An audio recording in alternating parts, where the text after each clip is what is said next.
The storm had no name. It began above the alien capital like a wild beast in the sky. Flashes of blue lightning ripped through the clouds. Glowing brighter than the city lights below, the wind carried a strange hum. Something the aliens had never heard before. Their weather system showed no cause, no reason for the sudden chaos. Inside the medical core of Delta Prime, alarms echoed. Nurses with scaled skin hurried down silver halls, their 3 eyes scanning monitors filled with strange human data. On a white metal bed lay a human woman, breathing fast. She was the first human ever to come this far into alien space. And now she was giving birth. The chief medic, tall gray, calm, stared at the life signs on the screen. "This shouldn't be possible," he said, his voice dry and even. "Her body is not meant for this air," whispered another nurse. But they could not stop the child from coming. A cry broke through the storm, sharp and human. Every creature in the room froze for one long second. Then the machine started flashing red. The baby's heart rate was far beyond alien limits, stronger, faster, deeper. The lights flickered again, as if the building itself felt the energy inside that tiny body. The mother smiled weakly. "He'll be fine," she whispered. The doctor didn't answer, his 3 eyes locked on the newborn. That small human lay silent now, staring back with bright eyes that reflected the otherworld lights. Then his heartbeat steadied, perfectly stable, powerful, defying every rule they knew. Outside, the storm ended in a single flash. Silence returned to the alien city. But in the core, nothing felt quiet anymore. "Take samples," the medic ordered. "We must understand what this child is." They called him Kale. The only human born on the world of Tharkos. News spread quickly across the colonies. Some aliens called him a miracle, others whispered that he was a threat. Human genes mixed with alien air, alien minerals, alien gravity. No one knew what he might grow into. As days became months, Kale grew strong. He cried little, slept rarely, watched everything with curious eyes. He could hold his head up after only a few days. The scientists began writing reports in silence, careful not to say too much. One of them, Dr. Istra, started to visit often. She was younger, curious, and unlike the others. She smiled every time Kale laughed when Kale turned 1 year old. A strange energy reading came from his room. Machines shut down, light panels burst, and even the strong metal walls shook a little. But the child only sat on his bed, calm and happy. "This is dangerous," said Commander Reth, leader of planetary defense. "No human should survive here. Yet this one grows stronger." Dr. Istra looked at the commander and said softly, "Maybe that is why we must protect him." The commander turned away. But fear already lived in his eyes as Kale grew older. He was moved to an education center. Alien children stared at him with cold amusement. His skin looked soft, his eyes strange, his voice slow compared to their sharp, clicking language. They called him off-world spawn, whispered behind his back, laughed when he tried to join their games. Kale didn't fight back. He just watched, listened, learned. One day he fell during training. A heavy practice drone crashed on top of him. The teacher shouted, rushing forward, but before anyone could reach him, Kale pushed the machine aside with one arm. The drone weighed more than 5 grown aliens. A heavy silence filled the arena. No one laughed again after that. The teachers looked at each other in shock.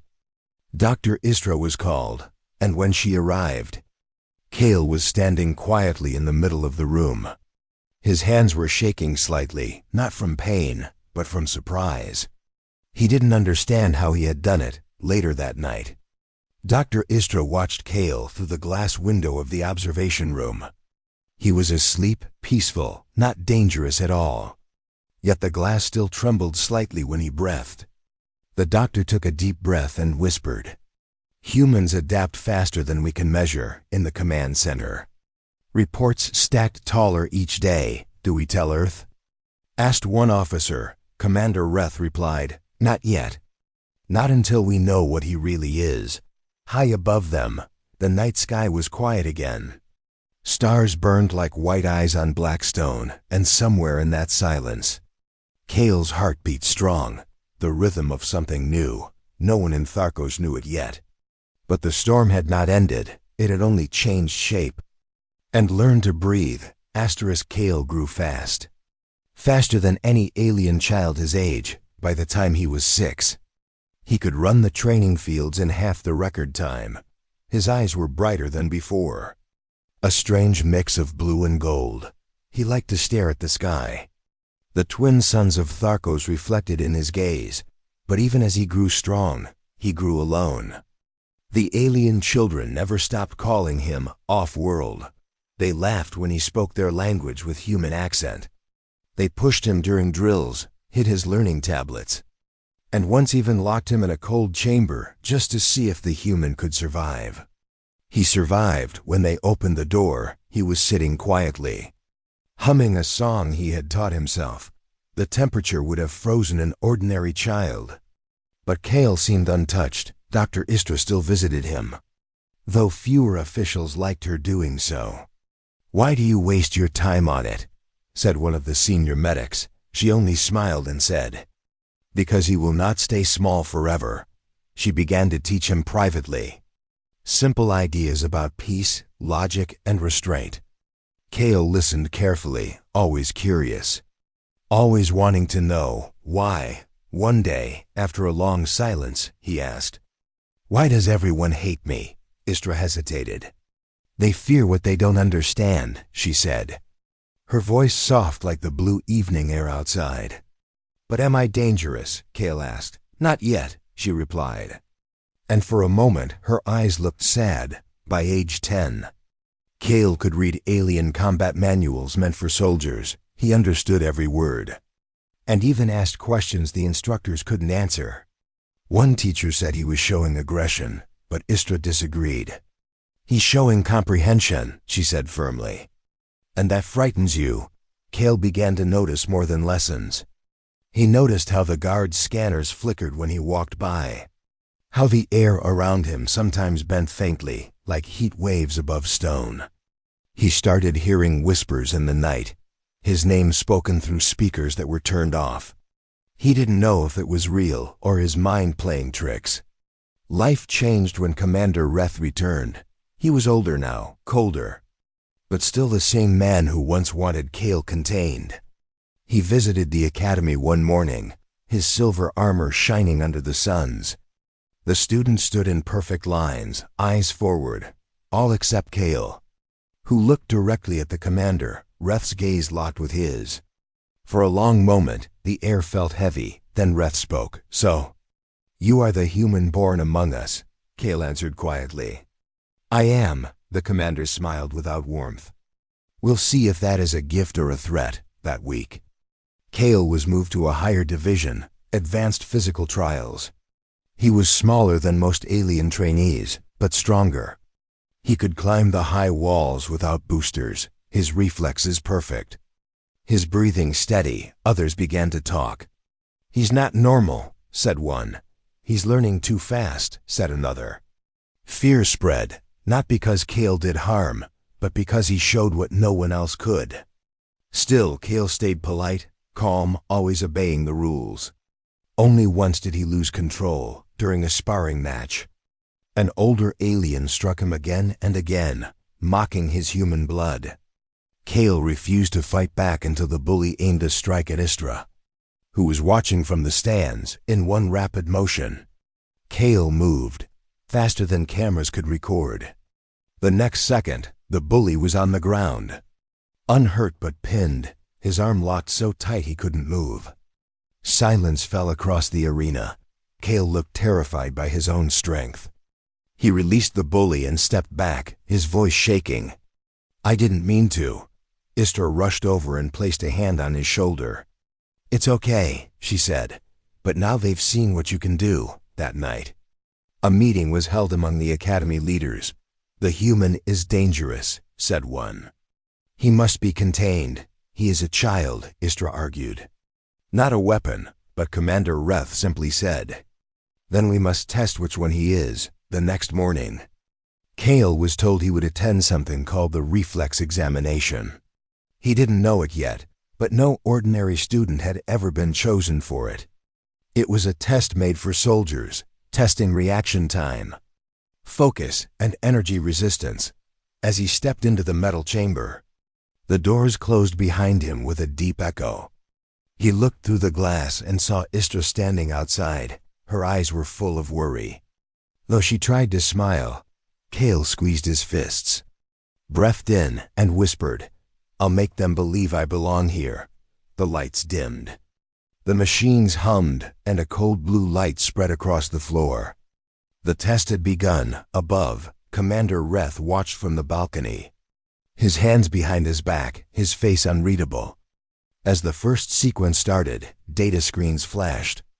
But then, just like the night of Cale's birth, power began to flicker. The lights shook, alarms buzzed, and one technician shouted. "The system can't track his movements." Reth leaned forward. His eyes narrowed. "This," he said quietly, "is not human speed." The lights in the testing hall had burned out 3 times before they finished checking the systems. Commander Reth stood near the glass chamber, his reflection sharp against the cold metal walls. Inside, Cale sat quietly on the exam platform, his small hands resting on his knees. His eyes steady but tense. Technicians moved around, whispering that the power levels were still unstable. No one wanted to admit that the instability seemed to appear only when Cale entered the room. Dr. Istra placed a gentle hand on the control console. Her voice calm. "Remember, he's still a child," she said.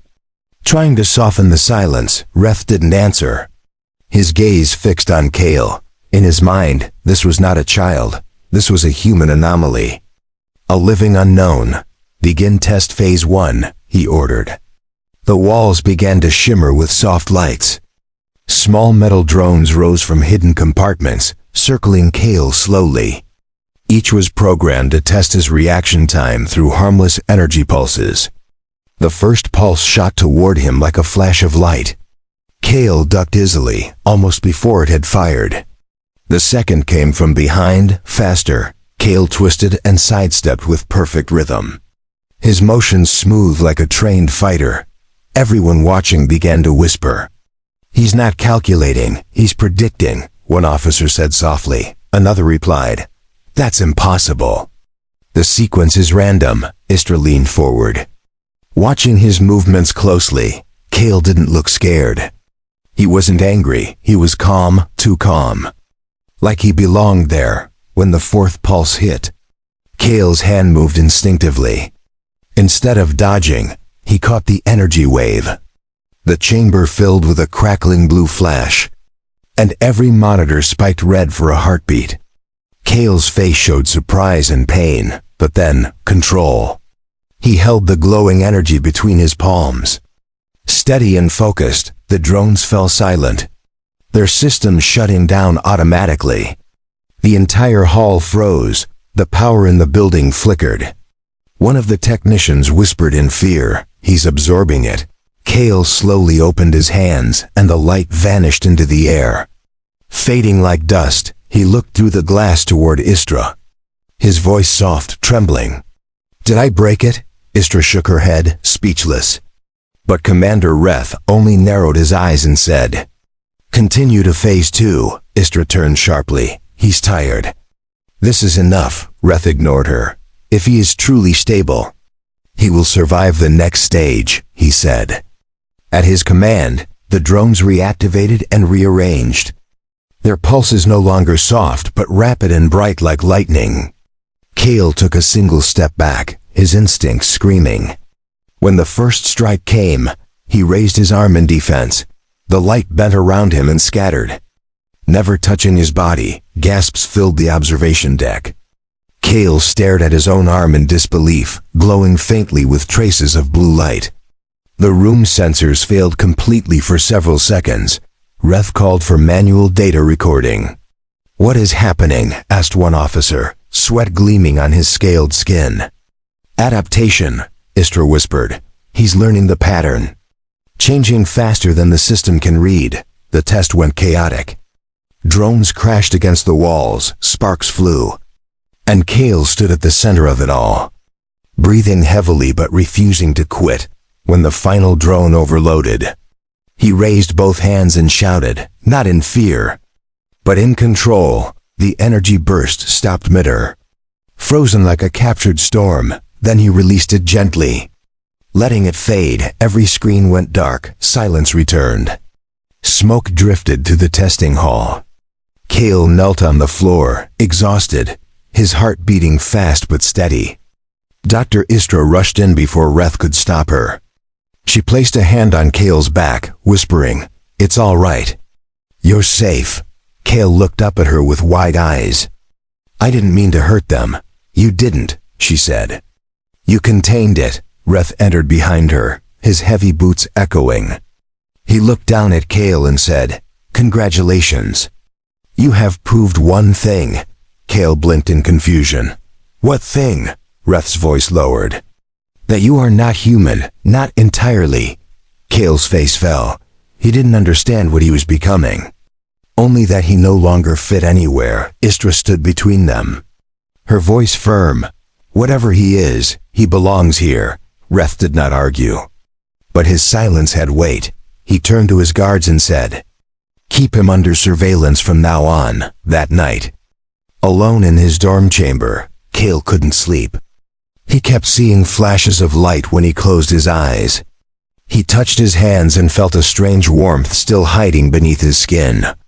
Outside, the twin moons of Tharkos glowed cold and white. Kale looked through the window and whispered to himself, "If power makes them afraid, I have to learn to control it." Far away, Commander Reth watched the same moons from the command tower. He spoke quietly to the darkness. "If he is the future of humanity, then the universe is not ready for it." And somewhere beneath that same sky, in silence and faint blue light, the boy who should never have survived began to dream of control. The Academy's training arena was silent that morning. Rows of alien cadets stood in formation, their silver armor shining under the bright suns. Every student had heard the same rumor, that the human boy, Kale, would face the combat trial. No hybrid, no outsider. No child had ever been chosen before, and yet there he was, standing barefoot on the dark steel floor, eyes steady, face calm. Commander Reth watched from the upper platform. Dr. Istra stood beside him, arms crossed tightly, worry clear in her eyes. "You're pushing him too soon," she said quietly. Reth didn't look at her. "He handled the control test," he replied. "Now we see if he can handle combat." Kale's opponent stepped forward, a tall alien cadet named Trask, known for his precision and cruelty. Trask grinned, showing rows of sharp teeth. "So this is the famous human," he said. "Let's see if your bones break like ours." Kale didn't answer. He just tightened his fists and waited for the signal. The arena lights dimmed, and a hollow tone filled the air. The test had begun. Trask charged first. His movements sharp and fast. Kale dodged, just barely, sliding across the metal floor as Trask's blade sparked against the wall. The watching cadets cheered loudly, half hoping to see the human fail. Trask swung again, this time with real force.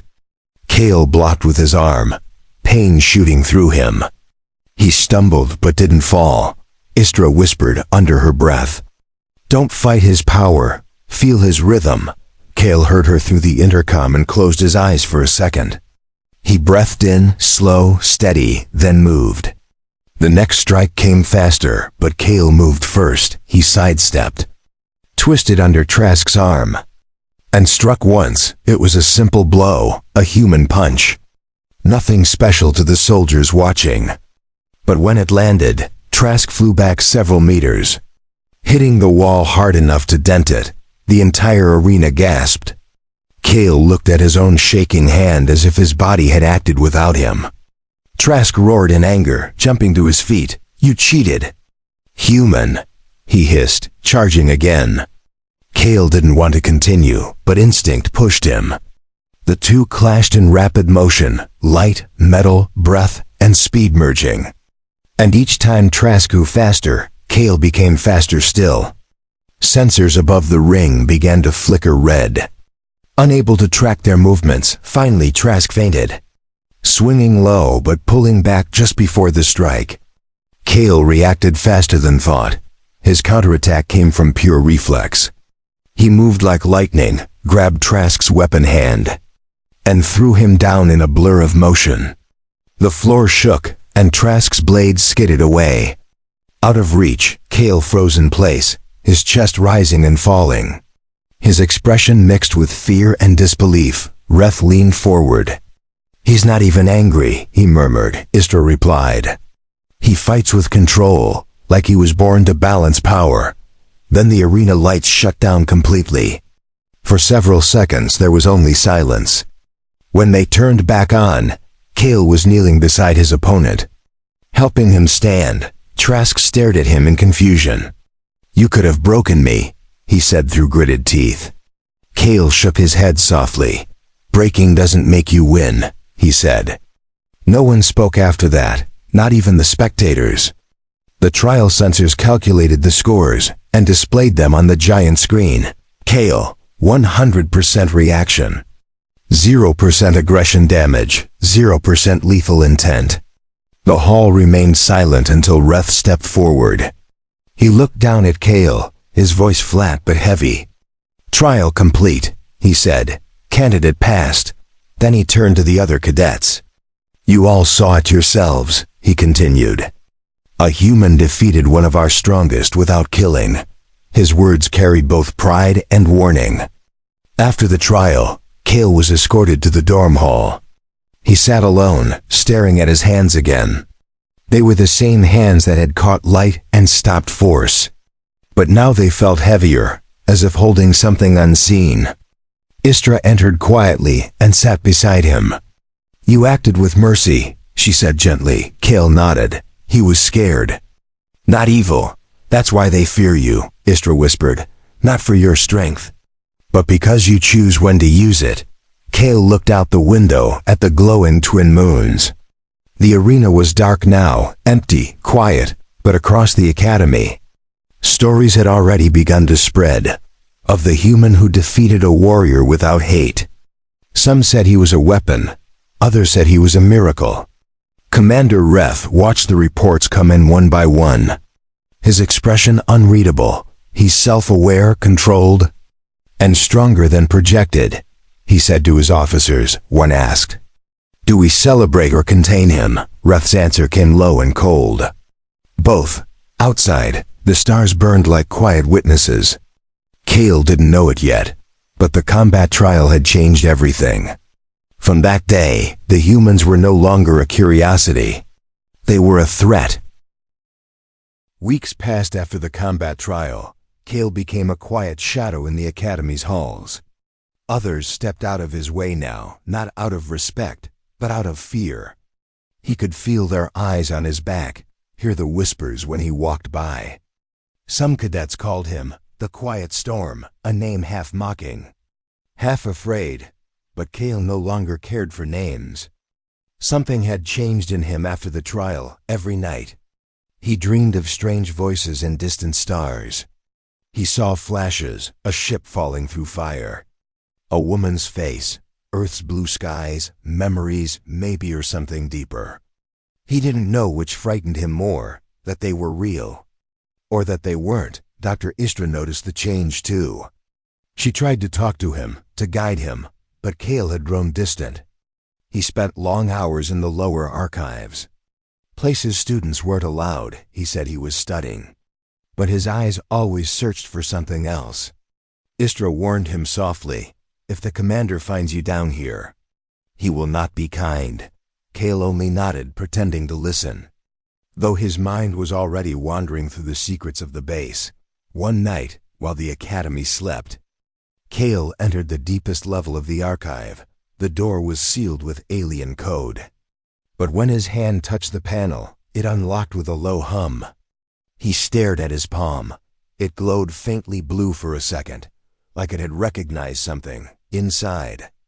The room smelled like age and rust. Holographic data flickered in the air, showing broken maps and ship schematics. In the center lay a small metallic shard. Shaped like a wing fragment, it had human writing on it.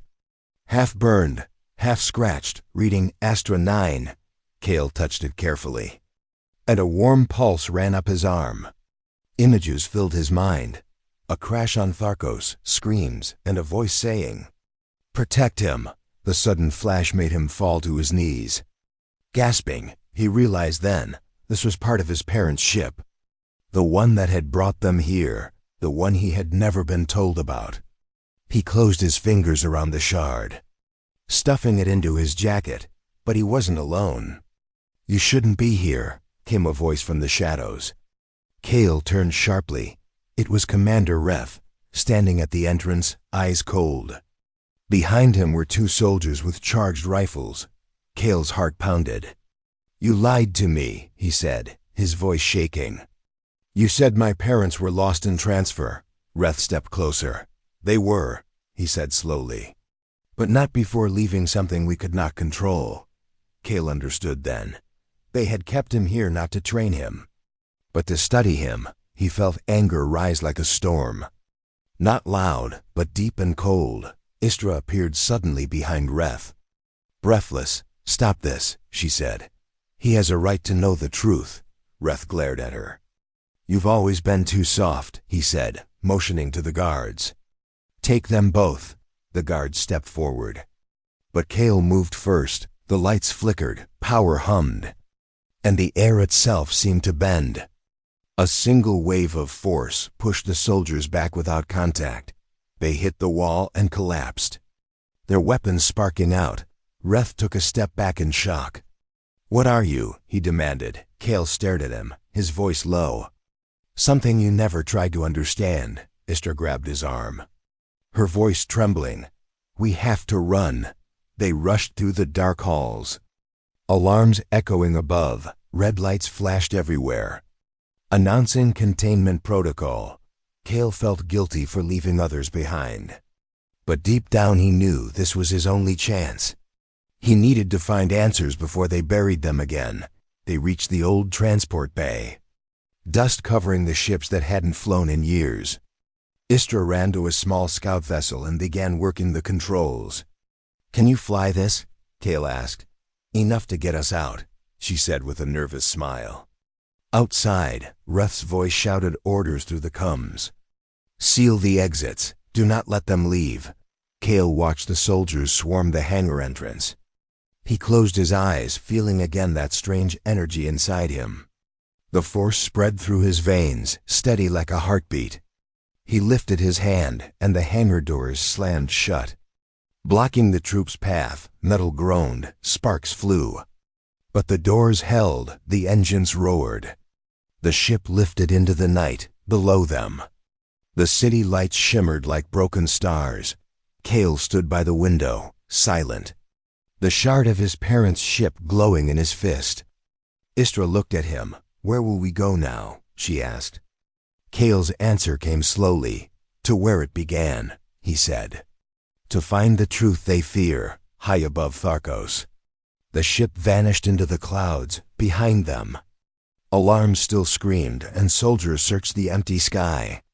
And somewhere deep in the Academy's ruined archive, a single screen flickered back to life. On it glowed a file name never meant to be opened: Project Astra, the Human Catalyst. Cale's journey toward the truth had begun. And now, even the stars couldn't hide it. Asterisk. The twin suns of Tharkos were barely rising when the alarms began. Every tower, every street, every combat post was on alert. The broadcast repeated the same message again and again. Contain the human, capture on sight. For the first time in years, the mighty alien capital felt afraid of one boy. Cale and Dr. Istra were hiding in the mountain spires beyond the city. The air was thin and cold, the ground sharp with black stones. Their small shuttle lay in pieces from a rough landing, smoke curling into the morning sky. Istra sat by a ridge with a damaged tablet. trying to decrypt the data from the archive they stole. Cale paced nearby, restless, his hands still faintly glowing under his gloves. He hated the silence after what had happened. "I didn't mean to hurt them," he said softly. Istra looked up from her work. "You defended yourself," she answered. "But Reth will never see it that way." He turned his eyes toward the horizon where the academy towers shimmered like silver spears. "That isn't fear of danger," he said. "That's fear of change." Istra stared at him. He was only 15. Yet his voice carried calm beyond his age. Still, she sensed the weight growing inside him. He no longer fought anger. He resisted understanding it when the alien patrol drones finally found them. Cale felt them first. The air thickened, humming faintly with their magnetic engines. "They found us," he whispered. Stepping forward, Istra grabbed his arm. "Don't do this again." "They'll think you attacked." Cale nodded, but his body tensed. The old instinct already awakening inside. The first blast hit the rocks above them. Spraying dust and heat, Istra ducked, covering her face. Cale moved like lightning, pulling her behind a column of stone. The drones hovered close, their voices metallic. "This is Commander Reth." "Surrender and no harm will follow," Cale shouted back. "You already harmed everything that made me trust you." 3 drones fired at once. Cale reacted without thought. His hands rose, and the air shook. The beam attacks bent in mid-flight and spiraled back toward their source. Exploding in bursts of blue light, flames rolled down the ridge. Shaking the ground, Istra screamed his name. But he didn't hear. The noise in his head was louder. It was not fury. It was awakening. Reth watched everything through the command monitor far away. He clenched his fists, staring at the screen where Cale stood surrounded by fire. "He's not attacking randomly," he growled. "He's aiming around us." "Not at us." The data officer turned anxiously. "Sir." "His energy levels are beyond measure," Reth finished. "I can see that myself." Meanwhile, smoke filled the mountainside. Cale looked around and saw Istra pinned under debris. He ran to her, lifted a huge fragment of metal with one arm. His face pale, she coughed. "You stopped them," she said weakly. Cale shook his head. "No, I scared them, for the first time." There was guilt in his voice. He knelt beside her, whispering, "Power without peace means nothing." But there was no time to rest. Dozens more soldiers descended from the sky, armored. Armed and silent, Cale stood tall, his clothes torn, his hair blowing through the scorching wind. "I don't want to fight," he called out, his voice echoing across the ridge. No one answered, only weapons charging. The energy field flickered again around him, glowing like a second sun. When the first soldier fired, light burst in every direction from the capital. It looked like the mountains themselves had cracked open.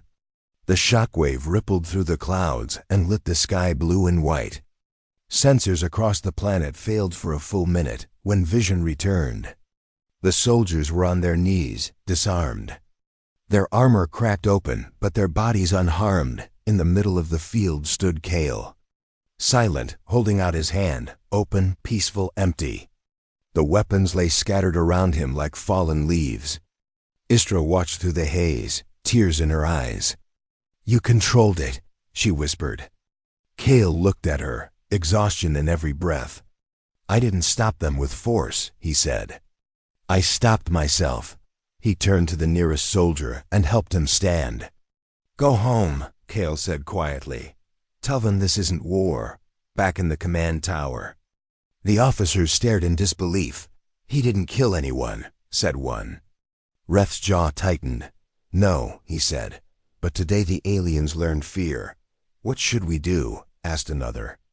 Reth answered slowly, "Prepare for peace or extinction at dusk."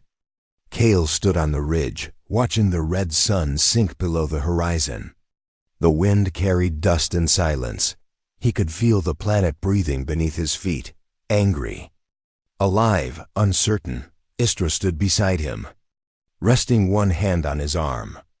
"They will come again," she said. Kale nodded. "Then I will show them something stronger than power." "What is that?" she asked. He looked into the sky where the stars were beginning to show. "Control," he said softly, "and mercy." The stars flickered above them. And for the first time since his birth, the asterisk. Years passed after the day the mountains burned blue. The story traveled faster than ships, faster than signals. Every world that once mocked humanity now spoke the same name: Kale. The human born on Tharkos, the boy who faced an army and chose not to kill. No one had seen him since that day. But his name refused to fade in the cities. Alien children whispered his story during lessons. They drew his image on data slates, sometimes with light around his hands. To them, he was not a soldier or a threat. He was the first bridge between two kinds of life. And though officials called it myth, many began to believe the truth hid behind the silence. Dr. Istra had survived the battle. She lived quietly in the mountain colonies. Her health weakened, but her mind sharp. Sometimes she received coded messages, encrypted signals that no one else could track. Every time she read them, her eyes softened. The messages were short, only 2 words each time. Still learning, one evening, she sat outside her shelter watching the sunset wash the cliffs red. A shadow crossed the sky, fast, smooth, silent. For a moment she thought it was a patrol drone. But when it landed, she knew the shape too well. It was Kale's ship, or what was left of it, rebuilt from old parts and human precision. He stepped out wearing light armor woven with alien technology. His face was older now, his eyes deep and calm like quiet water. "Istra," he said softly, almost in disbelief. She smiled faintly. "I kept your secret as long as I could," he nodded. "I know." They sat together by a small fire, the air still and peaceful. Kale told her about his travels, how he'd crossed other colonies in silence. Learning from both sides, he'd walked among humans who still feared aliens.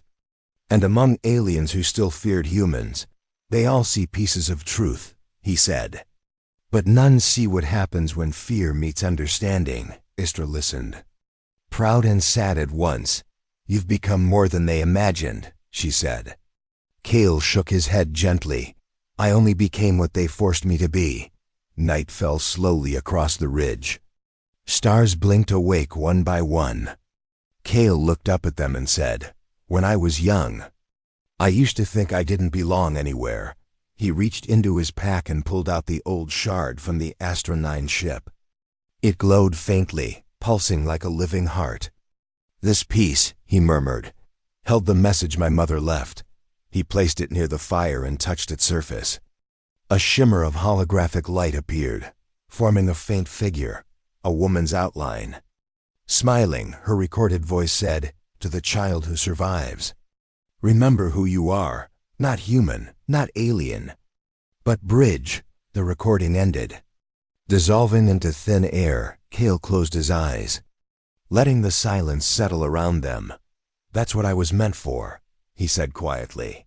Suddenly a signal broke through the static of the night. Ref's voice, older but unchanged, echoed from Istra's old tablet. "Kale," it said, "the council has fallen.